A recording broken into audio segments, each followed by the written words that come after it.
Bismillahirrahmanirrahim. Alhamdulillahi ala ibdalih wa syukru lillahi ala na'maih wa sana'u ala jamili awsafih. Ashhadu an la ilaha illallah wahdahu la syarika lah fi samaihi wa ardih wa ashhadu anna sayyidana Muhammadan abduhu wa rasuluhu wa khairu khalqih. Sallallahu wa sallam ala sayyidina Muhammadin al-qaimi bihaqqih wa ala alihi wa sahbihi wa man ihtada bihadih. Amma ba'd. Yang kita hormati dan kita cintai para habaib, para syaraib dan juga para alim ulama, para muhibbin, hadirin hadirat rahimakumullah.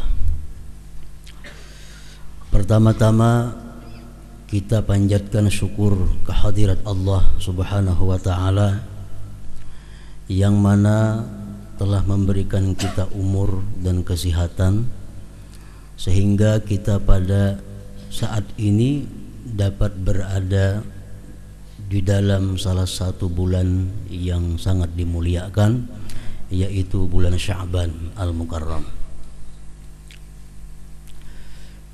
Syekh Abdul Qadir Al-Jilani mengatakan Sya'ban terdiri dari beberapa huruf.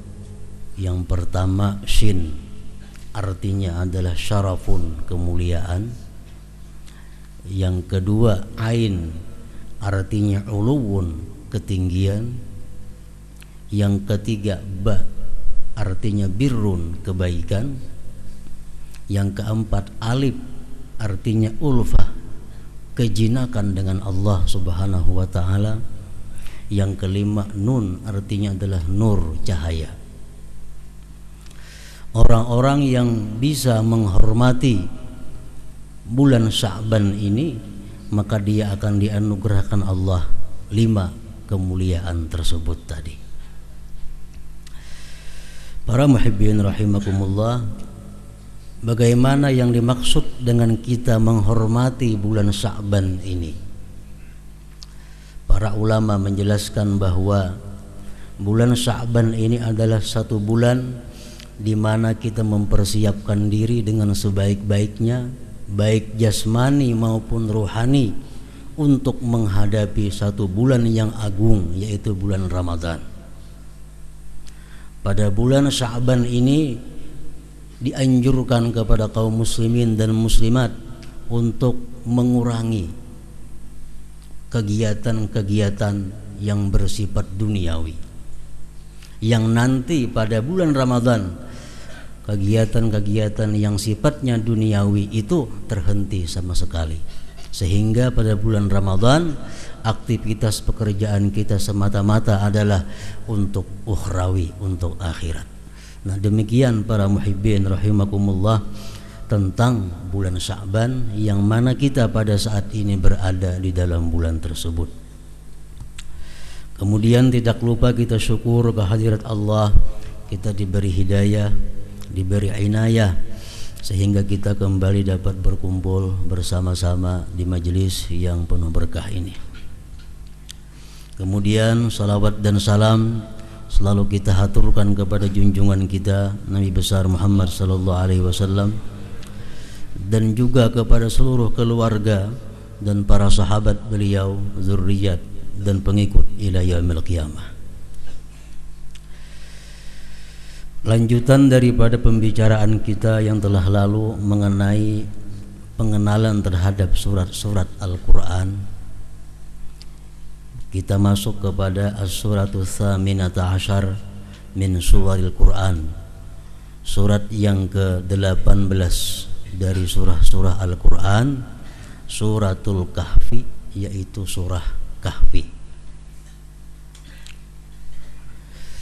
Makkiyatun, surat Kahfi ini diturunkan di Mekkah. Ayatuha ashrun wa mi'ah, ayat-ayatnya berjumlah 110 ayat. 110 ayat. Banyak sabda Rasulullah sallallahu alaihi wasallam yang membicarakan tentang surat yang ke-18 ini, yaitu surat Al-Kahfi. Antara lain Rasulullah sallallahu alaihi wasallam bersabda, "Ala adullukum ala suratin sayyi'aha sab'una alfa malak hina nuzilat, hiya suratul Kahfi." Artinya sabda Rasulullah, apakah kalian mau aku tunjukkan surah yang dibawa oleh 70.000 malaikat ketika surat itu diturunkan kepadaku? Itulah surat yang disebut Al-Kahfi ini. Kemudian sabda Rasulullah lagi, "Man qara'a surat Al-Kahfi yaumal jumu'ah ghufira lahu idal jumu'atil ukhra wa ziyadati thalathati ayyam wa u'tiya nuran yablughu as-sama' wa wuqiya fitnatad dajjal." Artinya sabda beliau, barang siapa yang membaca surat Kahfi pada siang hari Jumat, maka diampuni baginya dosa sampai kepada Jumat berikutnya ditambah 3 hari, dan dia diberi cahaya yang sampai ke atas langit, dan dia terpelihara daripada fitnahnya Dajjal. Ini orang yang melazimkan, yang mengamalkan pada siang hari membaca surat Al-Kahfi itu. Yang ketiga sabda beliau, "Man qara'aha lailatal jumu'ati aw yaumal jumu'ah u'tiya nuran min haitsu yaqra'uha ila Makkah wa ghufira lahu ila yaumil jumu'atil ukhra wa fadli thalathati ayyam wa shalla alaihi 70 alfa malak hatta yusbiha wa ufiya minad da wad dubailah," ila akhir hadis. Barang siapa membaca pada malam Jumat atau siang Jumat, dia diberi Allah cahaya dari tempat di mana dia duduk membaca sampai ke Mekah cahayanya itu, dan diampuni bagi dia sampai kepada Jumat berikutnya ditambah 3 hari, dan memintakan ampun atasnya 70.000 malaikat sampai waktu pagi, dan dia diselamatkan dari satu penyakit dan dari bala bencana. Banyak lagi hadis-hadis Rasulullah tentang surat Al-Kahfi ini. Namun 3 hadis yang tersebut ini sudah cukup bagi kita landasan untuk mengamalkan surat Kahfi. Amunnya kau membaca siang lawan malam-malamnya, amunnya kada kawa siangnya imbas sembahyang subuh, mun kada kawa juga siang malamnya barang. As 3 macam, nang paling baik siang dan malam, nang kedua siang, nang ketiga malamnya. Para muhibbin rahimakumullah, jadi ini amalan yang khusus untuk Jumat. Kalau surat Yasin tiap hari kita disuruh membaca, surat Al-Muluk Tabarak tiap malam kita disuruh membaca, Alif Lam As-Sajdah tiap malam, Waqiah tiap hari. Kalau suratul Kahfi merupakan amalan usbu'iyah, amalan mingguan, amalan yang khusus pada hari Jumat. Surat Al-Kahfi, surat yang ke-18 ini disebut dengan nama Al-Kahfi karena di dalamnya itu ada menceritakan tentang Ashabul Kahfi. Kahfi artinya satu gua yang sangat besar. Kahfi.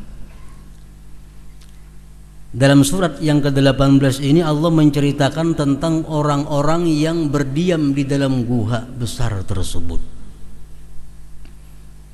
Sebagaimana disebutkan dalam ayat 10 dan seterusnya, "Idz awal fityatu ilal kahfi faqalu rabbana atina min ladunka rahmah wa hayyi' lana min amrina rasyada fadarabna ala adhanihim bil kahfi sinina adada ila akhir.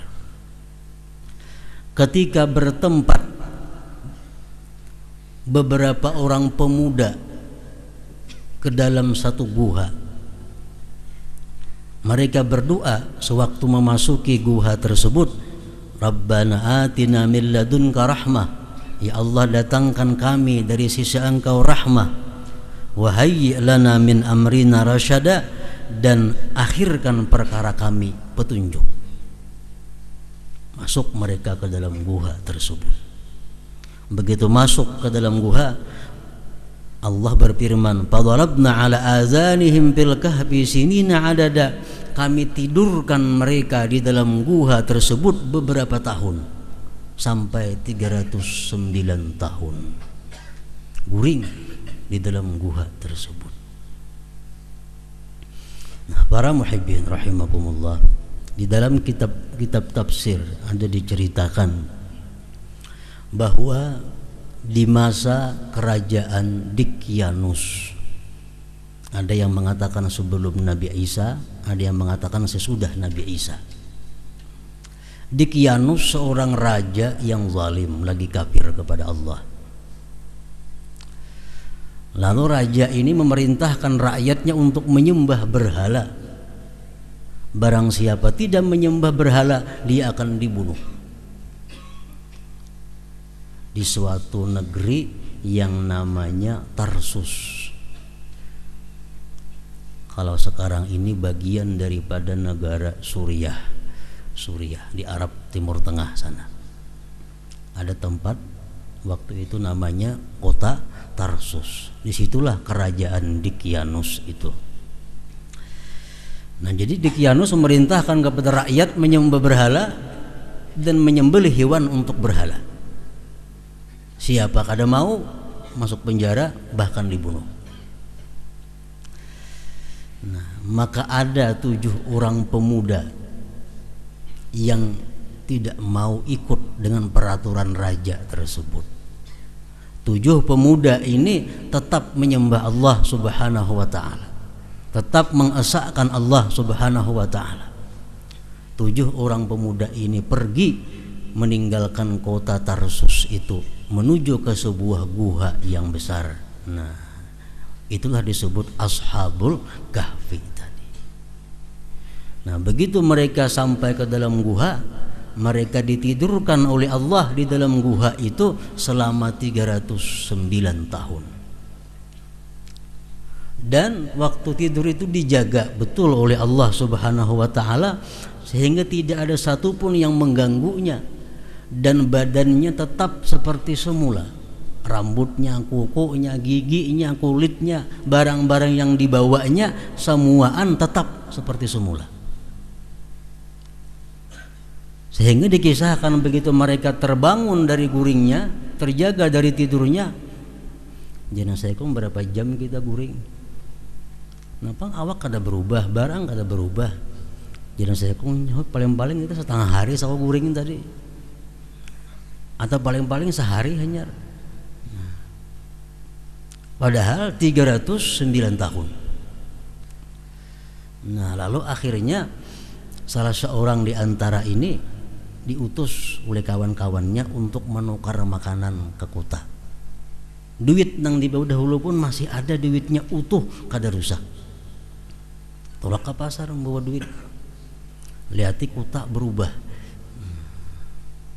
Begitu sampai di toko hendak nukar makanan, tukang toko bingung melihat duit. Ini duit zaman purbakala, ini duit zaman 300 tahun telah lalu. Jadi tukang toko ikan dapat napa, dapat mendulang kah duit ini atau apa?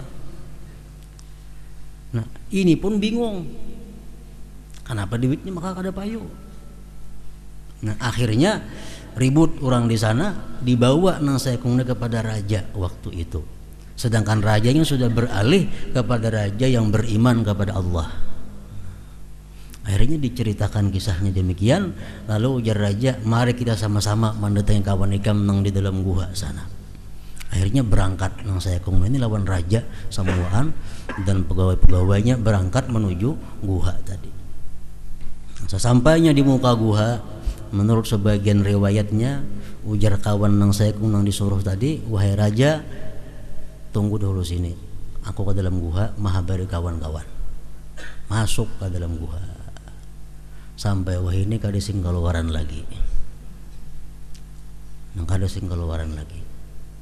Menurut satu riwayat, begitu orang hendak masuk ke dalam gua itu ada angin yang berhembus sangat kuat sehingga orang kada berani masuk ke dalam sana.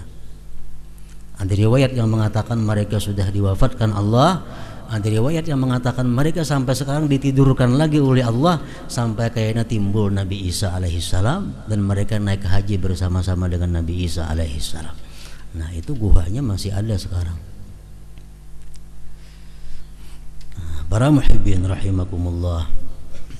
Nah, itulah disebut ashabul kahfi, orang-orang yang lari dari kotanya menuju ke guha demi menyelamatkan akidahnya, menyelamatkan agamanya.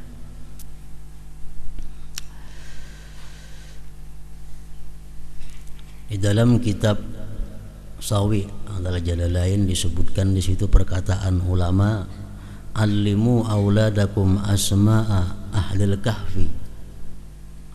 Lajari anak-anak kalian itu nama-nama mereka ashabul kahfi itu.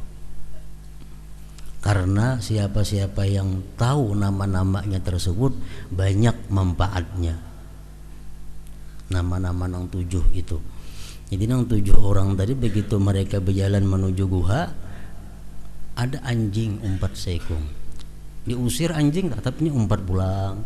Akhirnya anjing pun umpat juga bersama-sama rombongan itu. Anjing itu kita kenal dengan nama Kitmir. Nah, para muhibbin rahimakumullah, para ahli tarikh dan para ulama pun bermacam-macam tentang nama-nama ashabul kahfi ini. Ada yang mengatakan 7 orang itu adalah Maksalmina, Tamliha, Martunis, Ninus, Zunuanis, Sariulis, Palistatiunis. 7 ikung nama ashabul kahfi.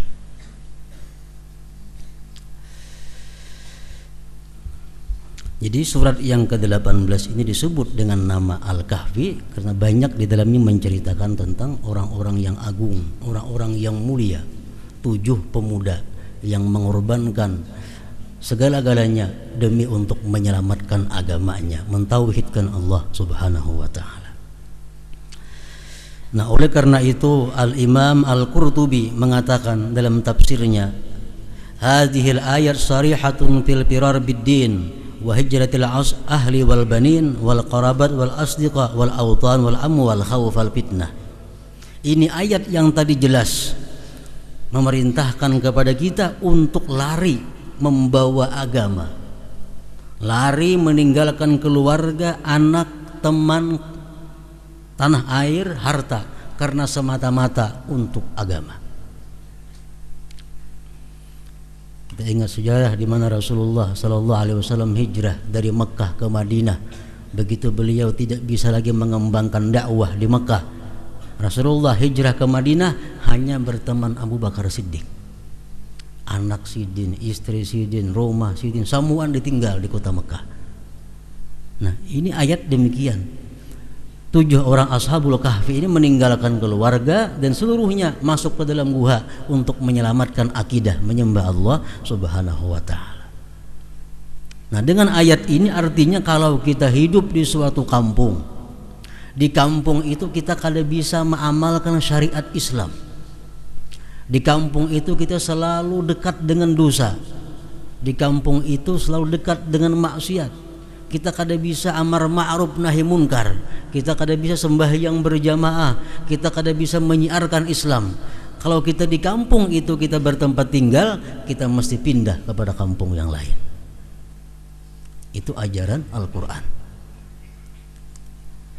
Andai kata kita bekerja di satu perusahaan, dalam pekerjaan itu kita kada bisa mengamalkan syariat Islam, kita banyak melihat kemunkaran-kemunkaran yang kita kada bisa mencegahnya.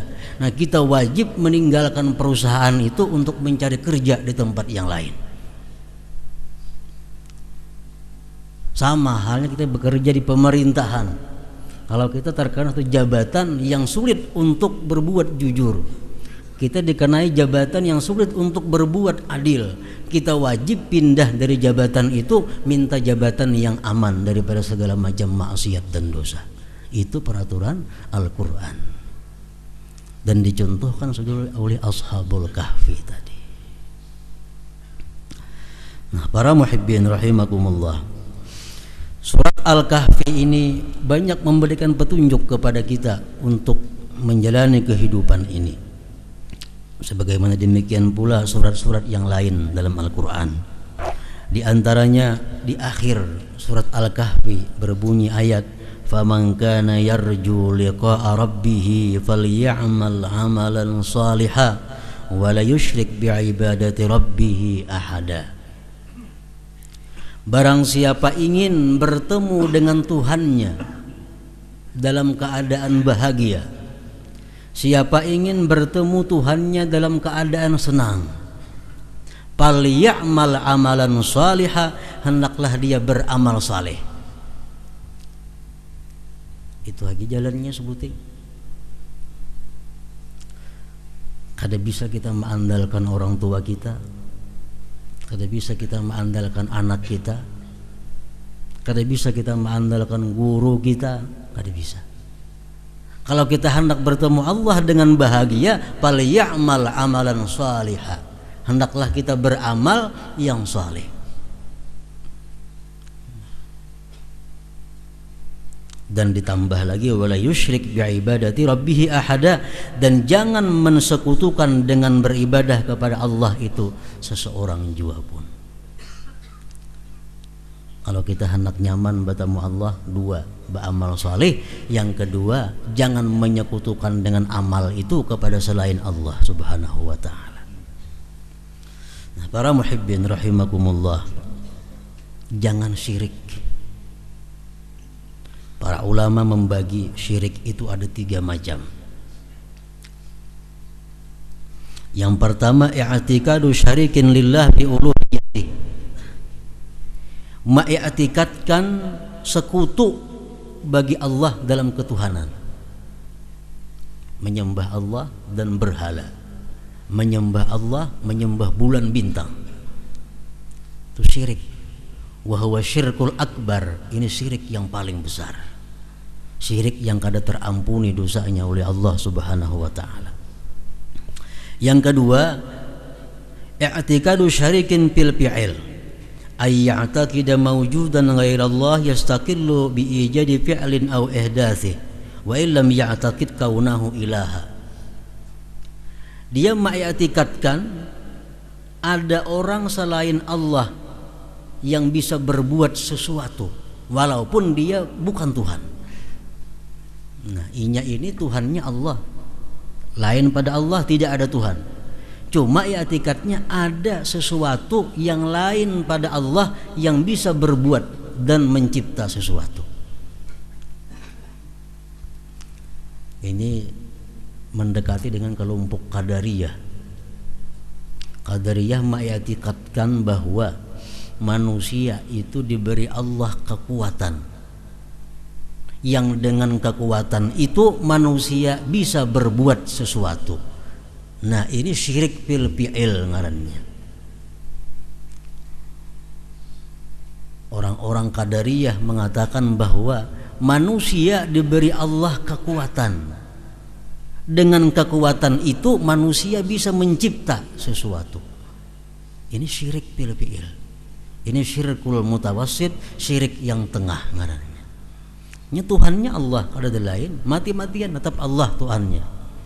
Cuma i'tikadnya bahwa dia bisa mencipta sesuatu, dirinya bisa maulah sesuatu. Kalau Tuhannya Allah, nah menyekutukan sebagian fi'il perbuatan, ini syirik yang membahayakan juga.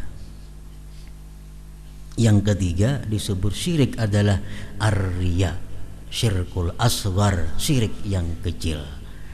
Nah, jadi yang tadi, siapa ingin bertemu Tuhan dengan senang, dengan bahagia, hendaklah beramal saleh dan jangan syirik, baik syirik yang akbar, syirik yang tengah, syirik yang kecil, riya. Imam Sahal At-Tustari mengatakan riya itu ada 3 macam pulang. Yang pertama, ayya'aqida fi asli fi'lihi li ghairillah wa yuridu bihi ayyu'rafa annahu lillah. Dia membuat satu ibadah bukan karena Allah, tapi dia menghendaki agar dikenal orang itu karena Allah. Nah, inya bersedekah kada karena Allah, cuma ingin orang menilai inya tuh karena Allah, padahal hatinya bukan karena Allah. Ini riya. Nah, ini riya yang menggugurkan pahalanya dan kita dapat dosa, satu maksiat. Dosa dapat, pahala sedekah kada napa-napa. Ibarat sembahyang, dosa didapat, sembahyang kada menghasilkan apa-apa. Dia sembahyang bukan karena Allah, tapi ingin dinilai orang karena Allah. Nah, itu riya yang paling berat sudah. Wahwasin pun minan nifaq, ini bagian daripada munafik. Yang kedua, yadkhulu fi syai' lillah fa in tuli'a alaih nasyita. Dia beribadah itu karena Allah. Begitu diketahui orang, dia bersemangat. Ini sembahyang karena Allah. Begitu ada orang melihat, bersemangat inya, bergairah sembahyangnya. Ini riya juga. Bersedekah 10.000 rupiah, begitu ada orang tahu, ambil lagi 20.000 rupiah. Ini riya juga ngarannya. Nah, riya nang macam ini ujar Imam Ghazali, diharapkan inya dapat pahala dan dapat dosa. Dapat pahala karena dia asalnya ikhlas, dapat dosa karena dia ada riya begitu dilihat oleh orang. Nah, ini terbaik sedikit pada yang pertama tadi, draw, pahala dapat, dosa dapat. Yang ketiga, dakhala fil amal bil ikhlas wa kharaja bil ikhlas summa uriba dzalik wa mudiha fariha wa sakana ila madhihim. Dia beramal ikhlas, sampai tuntung beramal ikhlas. Seminggu kemudian orang tahu pada inya beramal, dipuji orang, inya suka, senang dipuji orang karena amalnya tadi. Nah, ini riya juga ngarannya. Beramal ikhlas sampai tuntung ikhlas, seminggu sudah ikhlas saja, tidak apa-apa. Rupanya ada yang tahu orang begitu beramal, dikuya orang, dipuji orang, dia beramal, menyumbang 10 juta hamba Allah Ta'ala, kan banyak, ada tahu siapa-siapa, ikhlasnya, ikhlas. Seminggu orang ada tahunya, sebulan tahu sekalinya Pulan bin Pulan itu. Lalu kabar tuh Pulan tuh sosial menyumbang 10 juta ini. Mendengar dirinya suka. Nah, dipuji orang gembira, dipuji orang. Ini riya juga.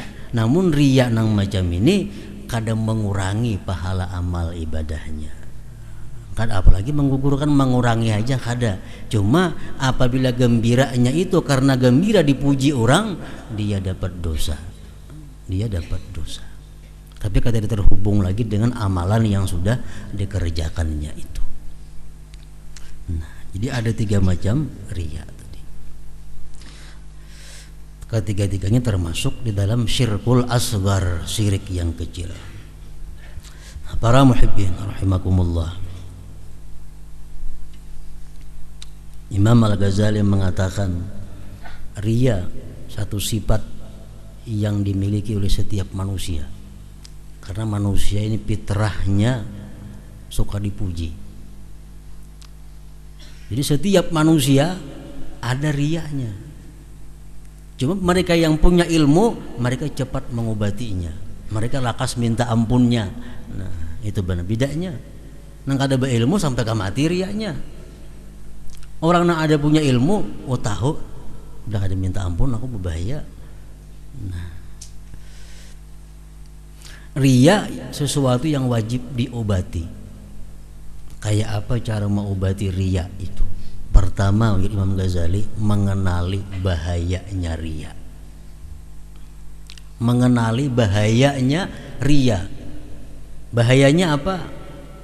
Kalau ria yang pertama tadi pahalanya gugur, dapat dosa lagi. Di akhirat Allah memanggil ngaran kita bertambah, ya ghadir, penipu, ya murai, hai orang yang ria. Kita dipermalukan Allah di padang mahsyar nantinya. Nah, itu kalau ria. Kita pelajari tentang ancaman-ancaman Allah kepada orang yang ria. Yang kedua, obatnya ria itu adalah kitmanul amal. Sembunyikan amal.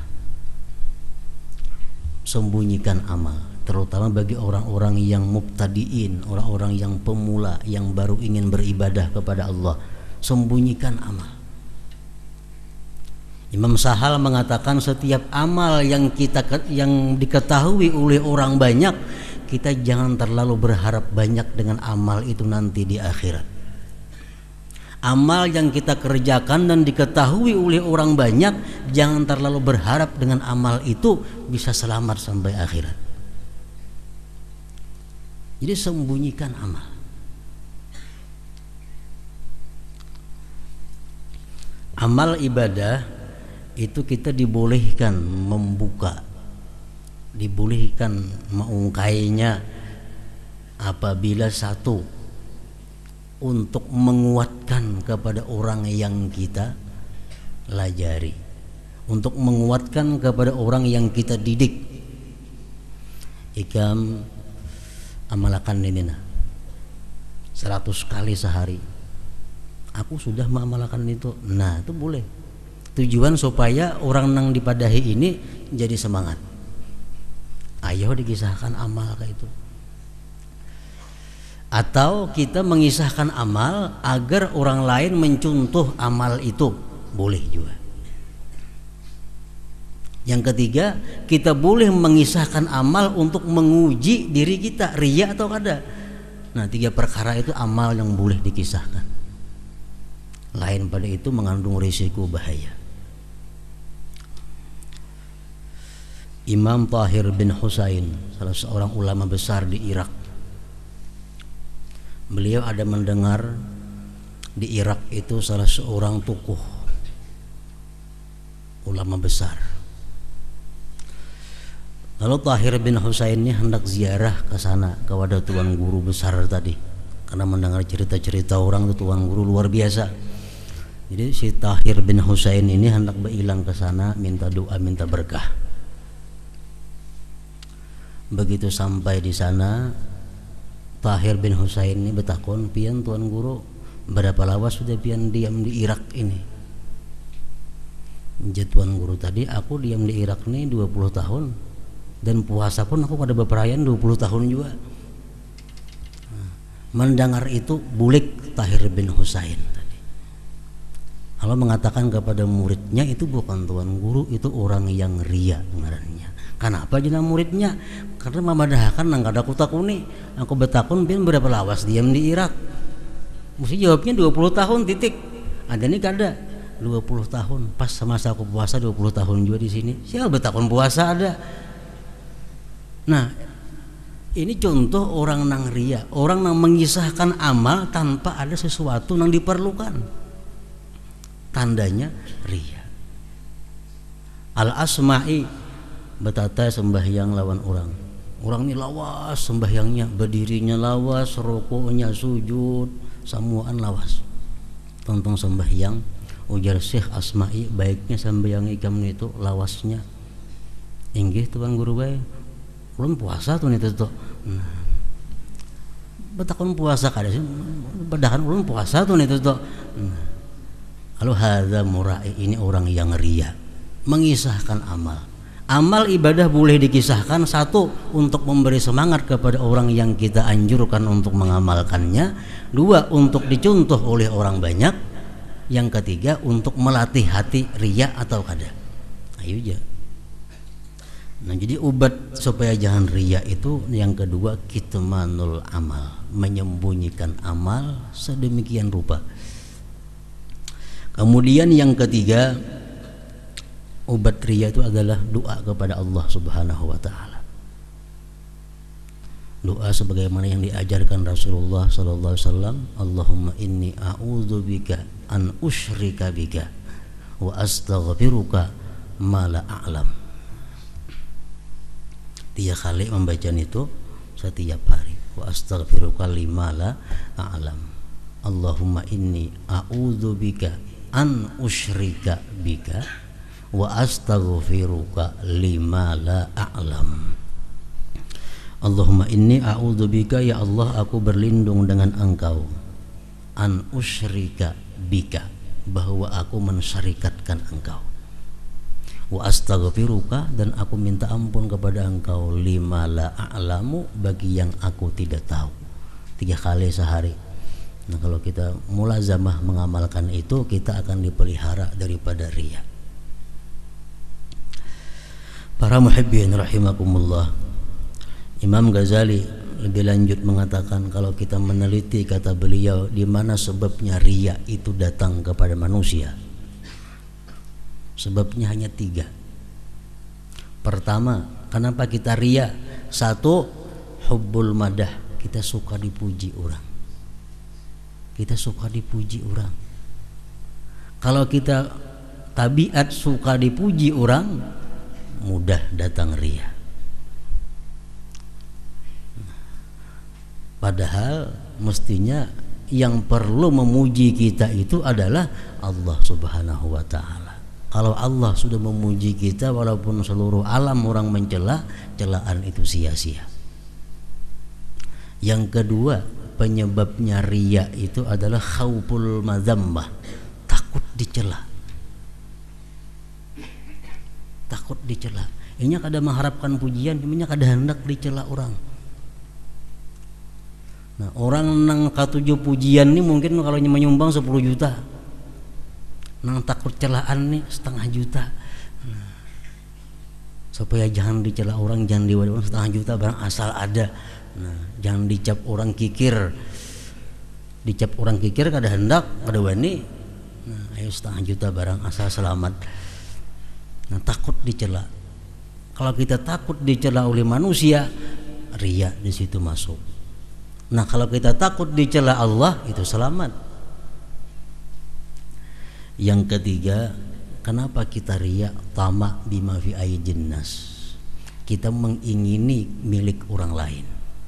Kita mengingini ampun orang lain.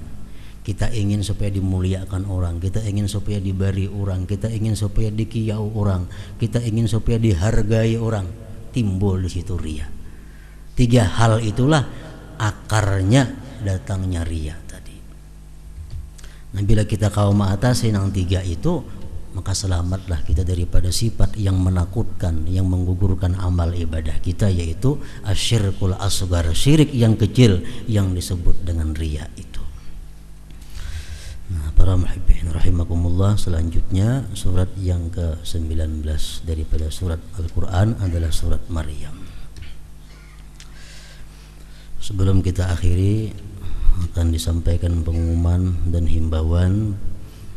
Pertama, minggu akan datang insyaallah kita bertepatan dengan malam nisfu Sya'ban, dan acara kita tetap seperti biasa sesudah Isya. Nah, sesudah maghrib membaca Yasin 3 kali, kemudian salat hajat, salat Isya, kemudian seperti biasa tarikahnya. Dan yang kedua, himbauan ini berasal dari masyarakat Berabai Kota, kita sampaikan kepada jamaah khususnya yang mereka berkendaraan, agar jangan belalajuan buliknya. Ini sudah beberapa kali orang bepasan ini hanya disampaikan dah. Artinya tolong jamaah Tariqah Alawiyah jangan hendak berlajuan muliknya, karena ujar mereka itu menyupanakan majelis taklim. Alasannya itu. Dan terima kasih kepada mereka itu. Mereka walaupun kada hadir di tempat kita, cuma mereka sayang dan menghargai majelis kita ini. Tinggal kita lagi nang menyudahinya. Jadi kepada pengendaraan, himbauan daripada orang kota Barabai, jangan hendak berlajuan bulikannya. Kalau sudah limpua bawan, limpua sana, nang terabang terserah aja lagi, masalah. Cuma dalam kota hargai orang kota. Hadratin Nabi sallallahu alaihi wasallam. Al-Fatihah.